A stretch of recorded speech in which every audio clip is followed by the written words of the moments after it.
So I want to cover some aspects of the rock cycle.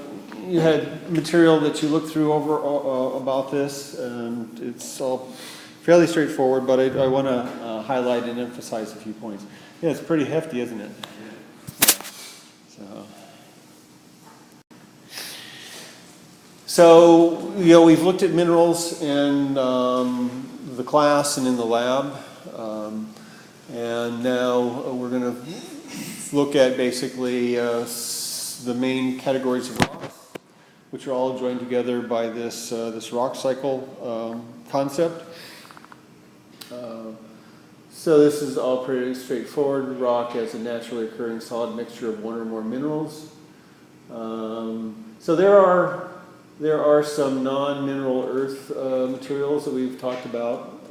You know, like obsidian is not a mineral because it doesn't have the repeating structure, and so forth. But with the rocks we're talking about, by and large, agglomerations of different kinds of minerals, and then the mineral composition and the structure and arrangement of the minerals in the rocks are going to really determine what the properties of those rocks are, and will also reflect the history of those rocks. So we're interested in earth materials in general and rocks in particular for a couple of reasons.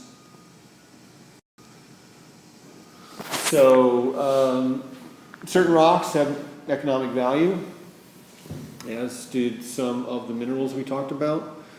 But in particular, the rocks make up the rock record, and that rock record is important for us to understand what sort of events and processes occurred in a particular area in the past to allow us to reconstruct, you know, the history of these different areas. So again, we're interested in what Earth is made of and how it works, and rocks are going to be an important part of developing and telling that story. So just a little bit of reference back to our historical materials. There were these two main competing schools of thought that we talked about. The Neptunist view versus the Vulcanist view. Who was the big proponent of the Vulcanist view that we talked about? Tie back to what we've already talked about.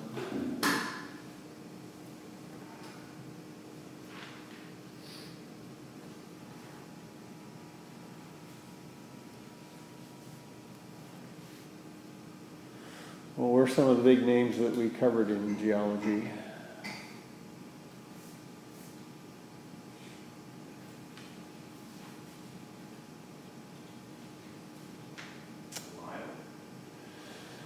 Before. Hutton. Okay.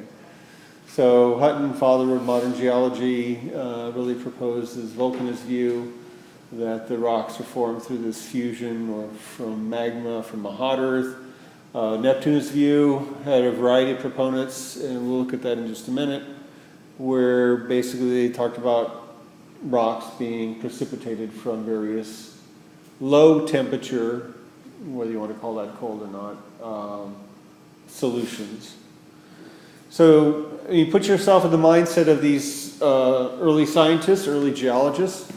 They're looking at the diversity of the rock samples around them. And, you know, one of your big tasks is to explain where those rocks came from, how they were produced, you know, what were the mechanisms involved. So just a little bit of a elaboration of these two views. Some things we didn't cover before when we talked about the history. So with Neptunism, we're basically talking about the idea that there was some primordial ocean on the Earth, and we know that materials are dissolved in the ocean. We know materials can precipitate out of that ocean. So as that ocean and the Earth ages and develops over time, talking about basically different kinds of rocks precipitating out of that primordial ocean at different times, laying down different stratified formations. You've got more, the first rocks to precipitate out would be the oldest, most primitive rocks, and then you have a natural kind of way to explain the kind of stratified formations we see lots of different places.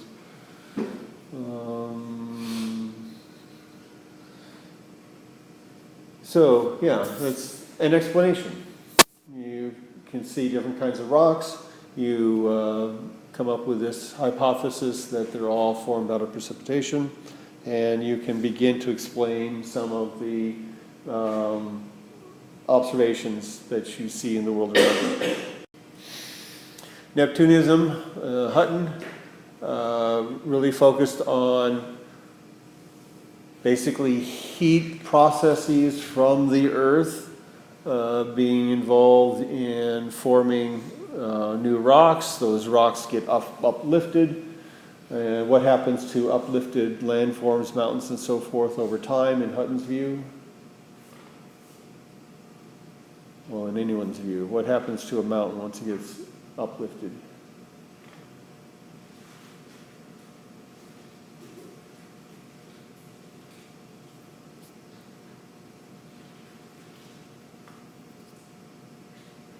Corey. It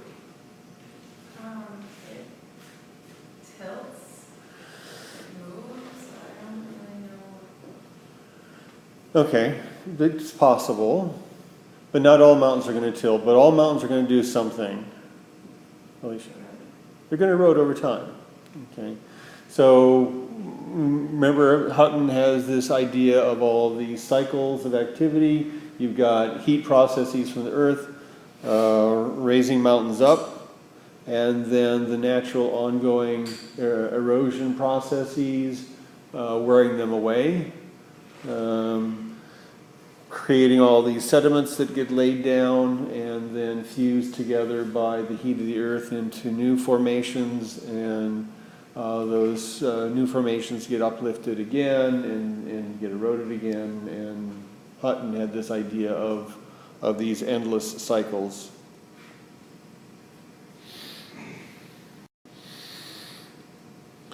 So both of these extreme positions, as you might expect, are wrong. It's not all precipitating out of oceans. It's not all volcanic activity.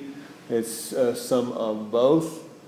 And so, what our understanding of the rock cycle today is probably closer to Hutton's ideas of volcanism than to Neptunism.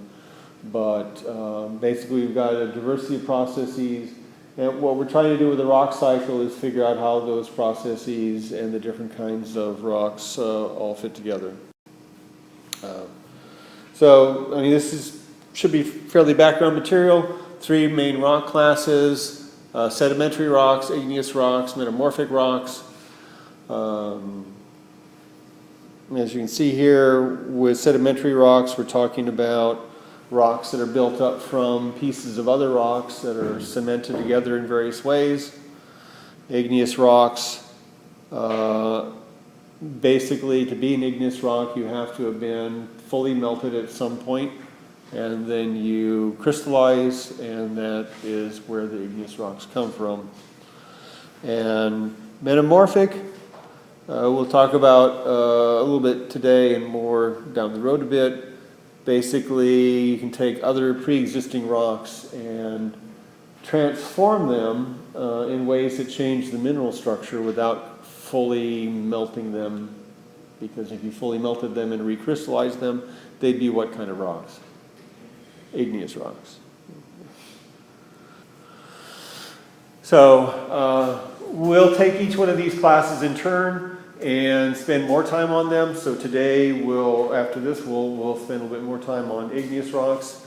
But just a brief overview, with sedimentary rocks, we have basically a balance of other rocks being broken down, and then new rocks being, and then those breakdown pieces being lithified or fused back into new rocks.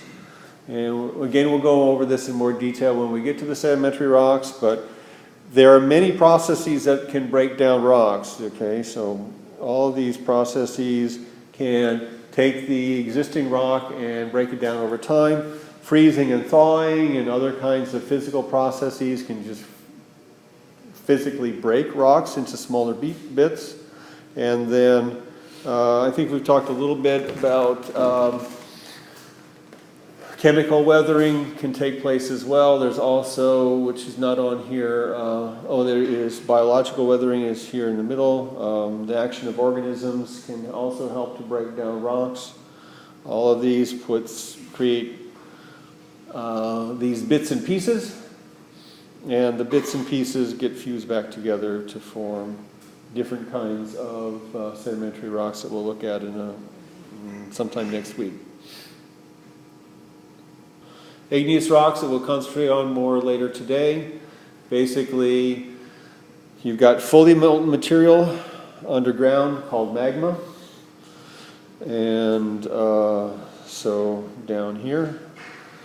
And then that magma, when it breaches the surface, is no longer called magma. It's called what at that point? What? Lava. Okay, so I'm sure I could have gone onto YouTube and found some cool videos of lava flowing, from the Hawaiian volcano or something. Basically, this molten rocky material crystallizing forms the igneous rocks, and as we'll see today, it makes a big difference whether that crystallization takes place underground or on the surface. So if we're having rocks formed on the surface, they're called volcanic or extrusive igneous rocks. The big point here is that because they're on the surface, that molten material can cool off quickly. If that molten material stays underground, it takes a lot longer, hundreds, thousands, tens of thousands, or longer of years for that molten material to crystallize. So clearly you're going to get quite different rock structures forming under those two situations. And then metamorphic rocks. Primarily we're talking about rocks that are exposed to temperature and usually pressure. Not hot enough to melt the rock entirely, but hot enough and high enough pressure to alter the minerals that are inside the rock.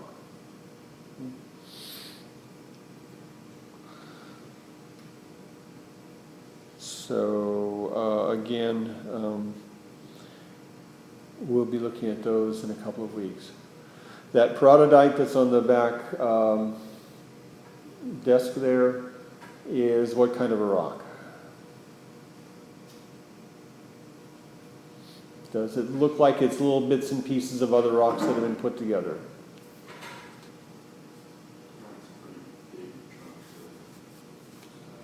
Okay.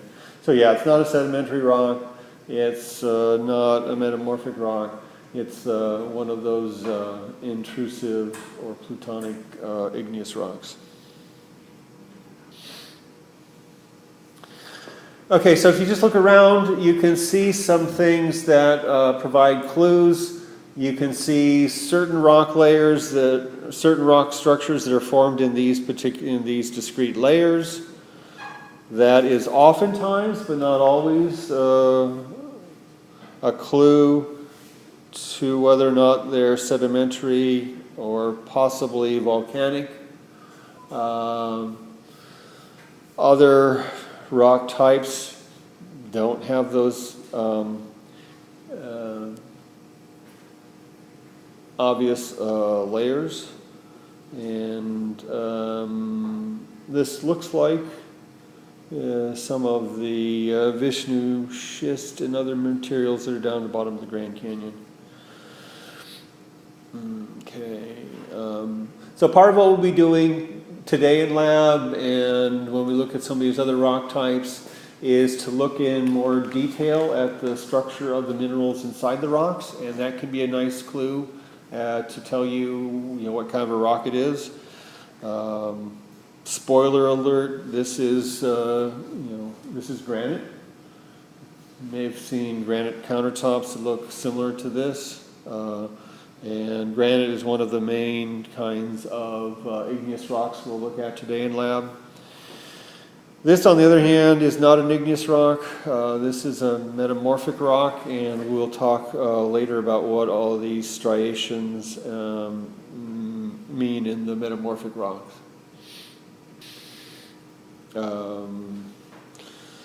Metamorphic versus sedimentary. Here's some sedimentary rocks showing these banded layers, but there are also banded layers in this metamorphic rock. So these are all clues that you can put together to figure out what's been the history of that rock formation you're looking at, and what kind of rock has been produced by the processes that were taking place there. Again, just kind of reinforcing some of these points. We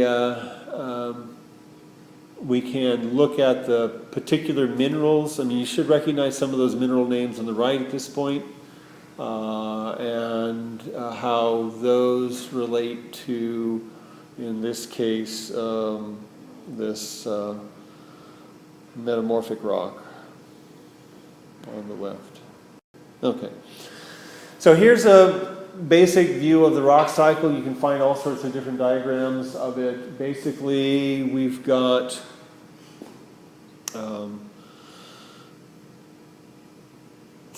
these three main classes of rock. We've got igneous rocks, we've got sedimentary rocks, and we've got metamorphic rocks.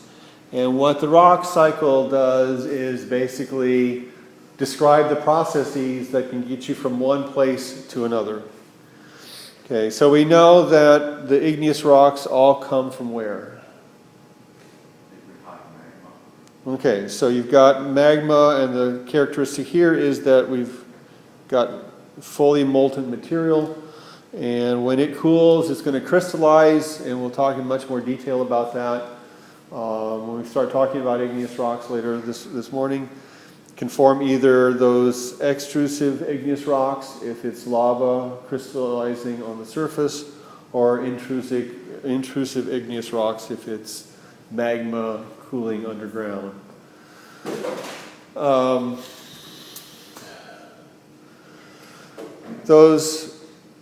All of these different kinds of rocks can make up these outcrops, mountains, and other rock structures that are raised up above the surrounding surface. What happens to those rock structures over time?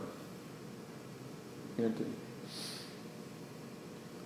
You've got the rock outcrops we were looking at here on campus. Over millions of years, what's going to happen to those? They're going to erode away. Okay. So any rock formation that's elevated, exposed to the weather and all these other erosional processes, are going to produce various kinds of sediment. We can have little bits of rock that are chipped off from those outcrops due to freezing and thawing. We saw examples of where tree roots were growing in between cracks in the rock. We've got rainwater and other, we've got the lichens that are growing on the rock. They're probably secreting a little bit of acidic material that's going to help to break down the rock. All of those are going to produce varieties of different sediment material. As that material gets buried and compacted and cemented together, it's going to produce these sedimentary rock layers. Like we've looked at, for example, in the Grand Canyon, all of those sedimentary rock layers were at one point laid down, covered over by others, embedded, pushed down, and enough pressure and chemical processes to fuse the sand together into sandstone, or to have the limestone layers that are put down in the shallow bodies of water. Eventually, that whole Colorado Plateau was lifted up, exposing it to the erosion from the river, and then the wind and rain erosion. So all of those sedimentary rock layers in the Grand Canyon are now eroding away. They're getting bits and pieces being carried away by the Colorado River, and they're going to be dumped out into the sea as other layers of sediment that over time can get compacted as well.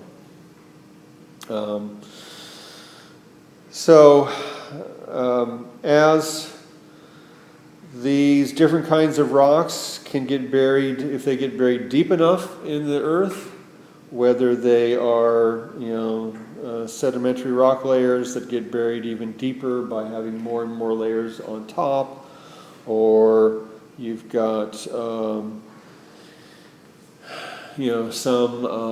lava plain that gets covered over and buried, or metamorphic rocks. If things are buried deep enough, and you can see this kind of represented in this diagram here, the metamorphic rocks are buried a little bit deeper than the sedimentary rocks. These are going to be exposed to higher temperatures, higher pressures, that will not only just compact and cement things together, but actually cook the minerals in the rock and therefore start changing the mineral composition. And so what used to be a sedimentary rock or an igneous rock, now it becomes a new rock type.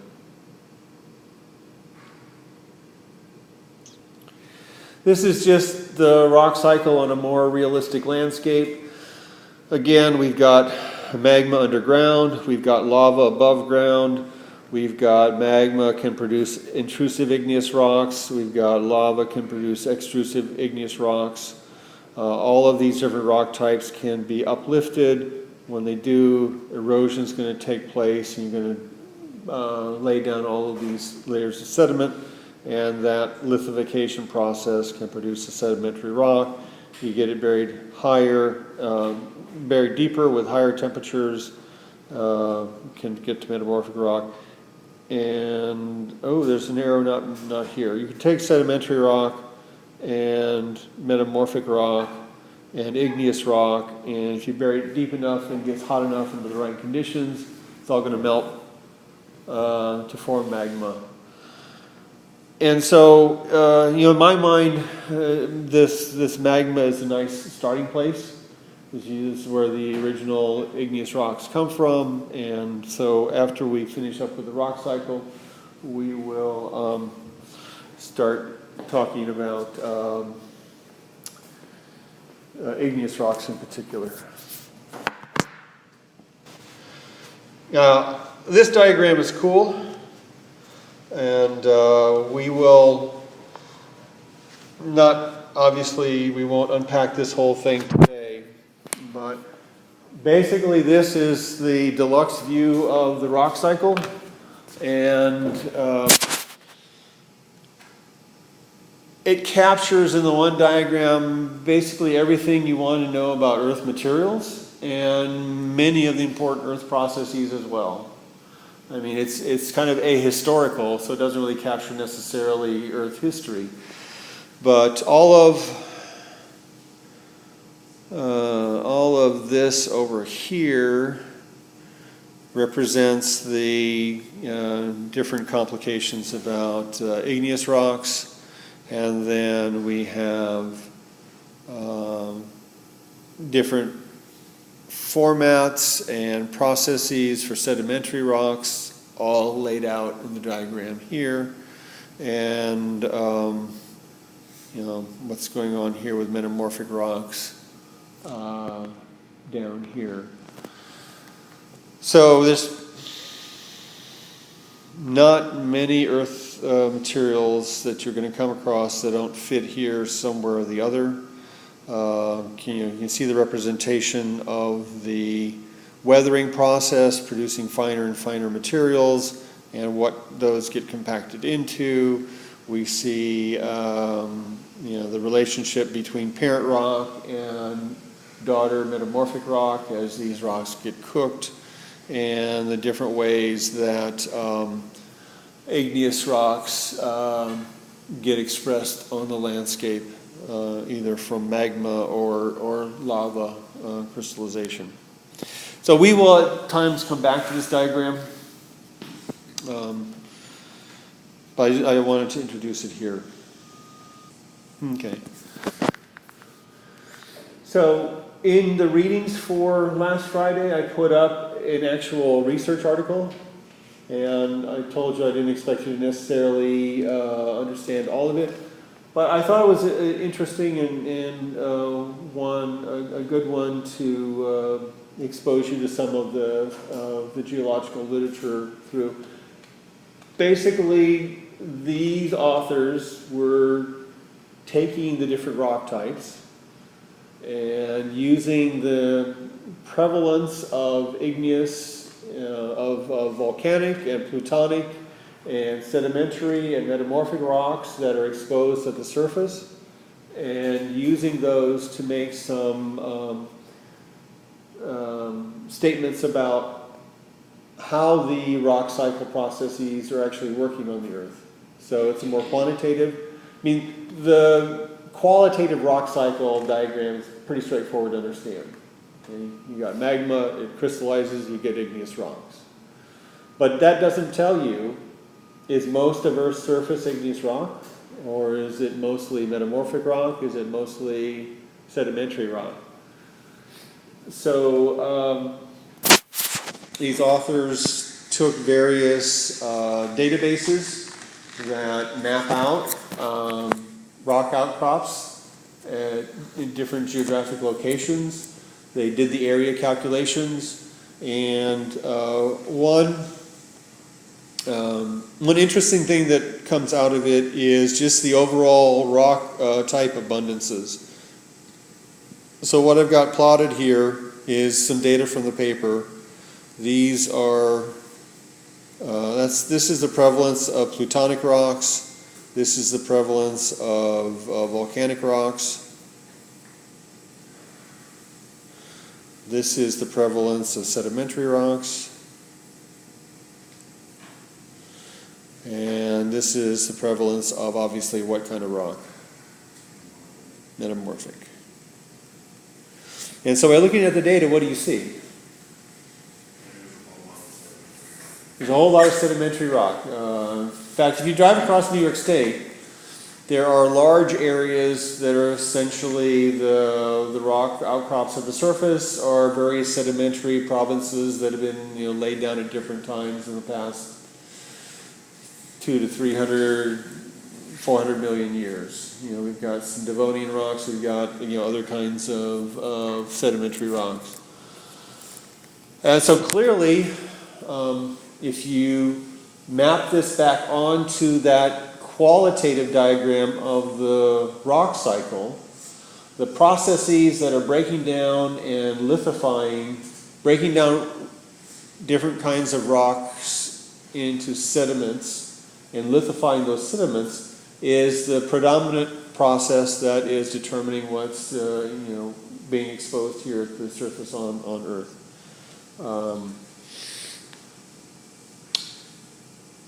So that's probably one of the big take-home messages. By looking at their quantitative relationships between these different rock types, they can make some estimates that if you look at continental areas, about 6.5% of the continental area gets turned over or resurfaced every 1 million years.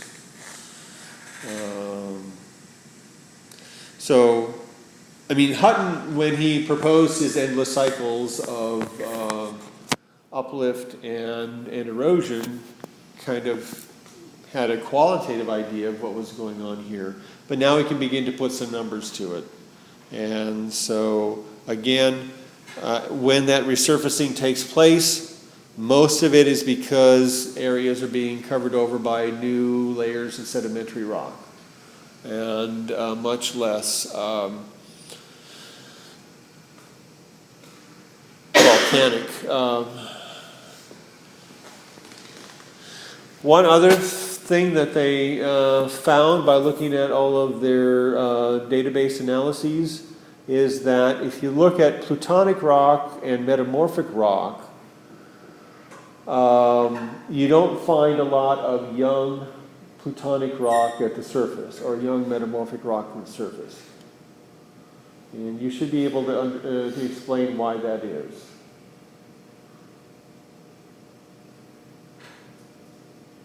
So Logan, where are plutonic rocks produced?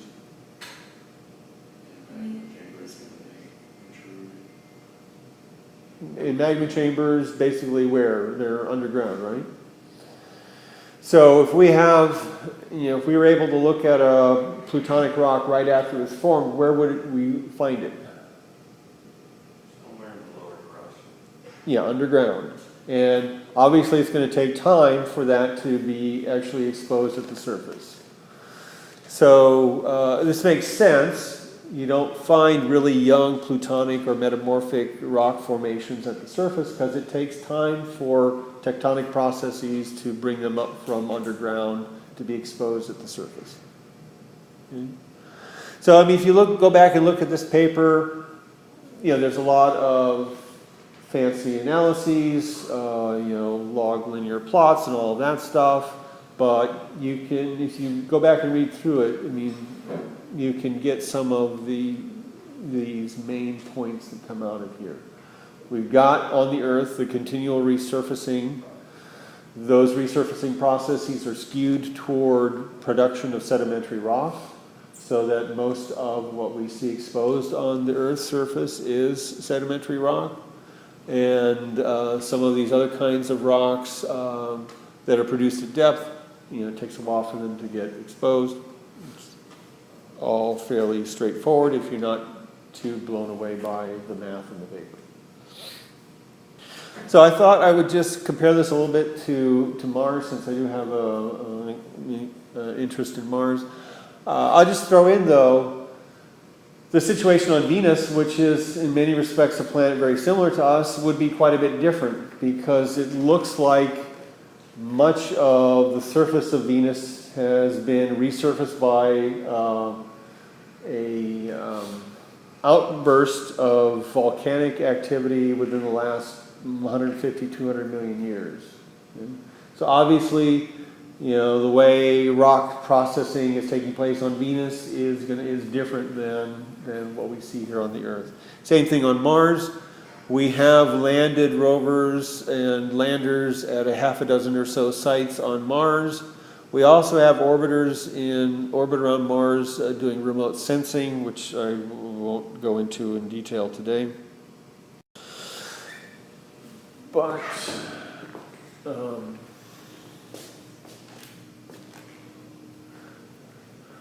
just want to point out that our early impressions of Mars were of very much a volcanic planet, which was kind of an artifact perhaps of where we were setting landers down. So Viking 1 was the first, we like to call it the first successful lander because it was ours. The Soviets also were sending probes to Mars during the 70s and 80s. And they didn't have as much success actually with Mars as they did with Venus. But they did have a lander that beat Viking 1 by a small margin, but it didn't last very long on the surface, so it's easily ignored. So Viking 1 in Chryse, Planitia, if you look at the landscape here with a somewhat novice geologist's eye, what do you see?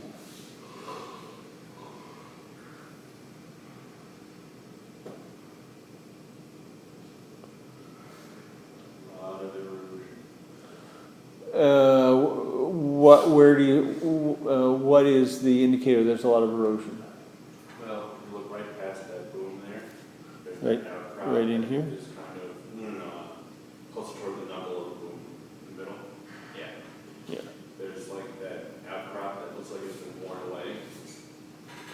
Well, you're talking about here? Yeah. That's actually scooped up. So Viking 1 was scooping up samples of material off the surface to check for microbial activity, and so that's what's going on there. But clearly this is soft, unconsolidated material that could be scooped up. I mean, what does this stuff look like to you? Can't call it soil because soil implies, it looks like sand. Okay, so there's fine-grained or inorganic particles. So we see a lot of sand. We see sand here. We see sand here. Drifts of sand. We see a lot of. What else do we see? What's bigger than sand? Gravel, rocks. Okay. So, do we see nice strata laid down like the Grand Canyon? No. Okay. I mean, most of these rocks are going to be volcanic type rocks, and they're beaten to pieces by meteorite impact and wind erosion. And so, this is very much a kind of a volcanic landscape, volcanic rocks, and the sands and so forth that are produced by weathering of those volcanic rocks. Viking 2, down in Utopia, Planitia, very similar kind of situation. It's a little bit further north than Viking 1 in Chryse, Planitia, but again, we see a lot of rock fragments and unconsolidated inorganic particles in between. We don't see a lot of lithification of these unconsolidated materials into sandstone or anything like that. What we saw at a lot of the early sites was essentially just a lot of essentially basaltic volcanic rocks and their breakdown particles. After about a 20-year hiatus, we went back to Mars with Mars Pathfinder, and it landed in Ares Vallis, which is essentially the mouth of what was interpreted to be a huge outwash channel in the past. It was sent here in particular to, because it was thought that there'd be a lot of different kinds of rock types that would be washed down into the area. But again, we see primarily a lot of volcanic type rocks and not a real appealing, well, if you like volcanic rocks. Okay. Spirit rover was sent to Gusev Crater because it was thought that that might be an ancient lake. It looked like in Gusev Crater that there was a channel coming in and a channel coming out, which would indicate that at some point in the past, Gusev Crater, if there were water on Mars, would have had a lake in this crater. And so what do you suppose would be the attraction of sending this rover to explore this crater bottom? Well, if it was an ancient lake, there would be water, and there's water, there might be life. Okay. So yeah, if this was a lake, there could be lake sediments. Those lake sediments could have evidence for past life. The lake sediments themselves could, become compacted and lithified to form different kinds of sedimentary rock layers, which are good for preserving fossils. But what Spirit found was that if it was a lake bottom at some point, it has since been covered over by lava flows. So all of the rocks around the landing area were essentially, again, basaltic lava.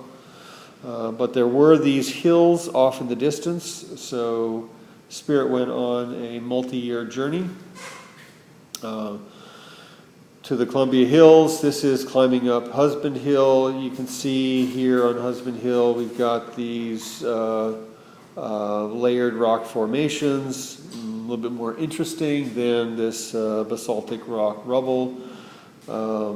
This is silica deposited probably in a hydrothermal spring kind of situation where you've got hot water reacting with the rocks to form the silica. So much more interesting once they got out of the lava area. And then a couple other rovers that have been very successful in changing our view of Mars. Opportunity rover landed went to Meridiani Planum, which is this big flat plain, landed in this small crater and was able to see bedrock here that showed deposits that were probably laid down in water. Okay, so sedimentary layers here. Here is one of the later craters it went to, the Burns Formation in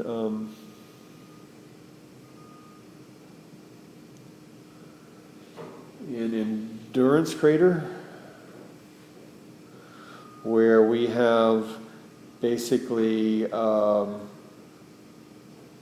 layer here of sandstones that were laid down in a wind-blown sandy environment, sort of like somewhat like the Coconino sandstone in the Grand Canyon. Imagine at one point just huge expanses of sandy desert.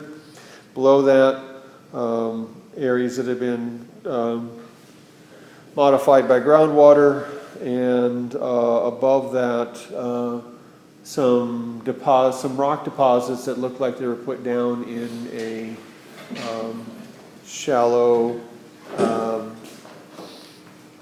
sandy, shallow pool kind of environment. Opportunity rover then went to Victoria Crater, which is a bigger crater. Again, saw lots of these deposits, and is now exploring Endeavour Crater, which is this huge, massive crater where they're finding clays and other materials that are minerals that have been altered by interaction with water in the past. And then Curiosity rover and Gale Crater, you can see that we're starting to send rovers to more interesting places.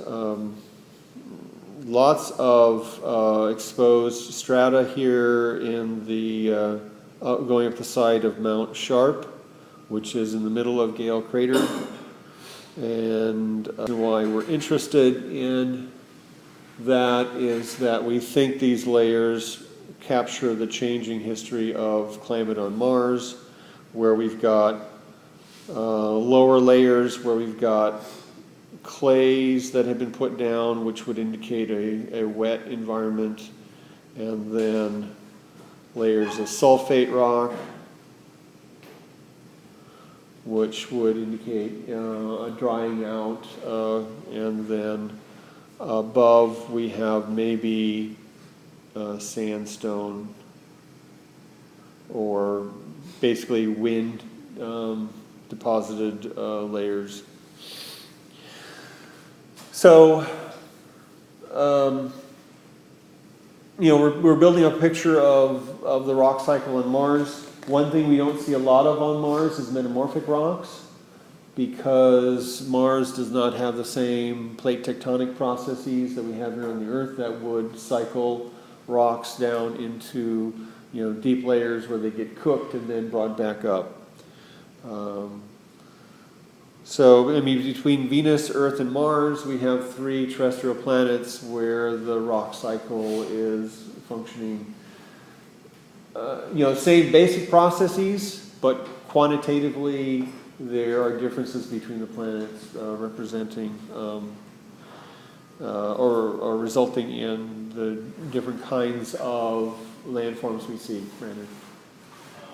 On September 8th, Curiosity actually made it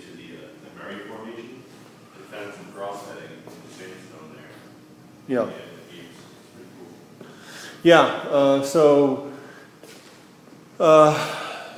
Yeah, Curiosity has found evidence for conglomerates that were laid down in a kind of shallow stream-like environment. They have found the cross-bedded materials, which could be wind or water, and basically the main mission of climbing up the side of Mount Sharp here and looking at these different layers, teasing apart the history of Mars, is still to come.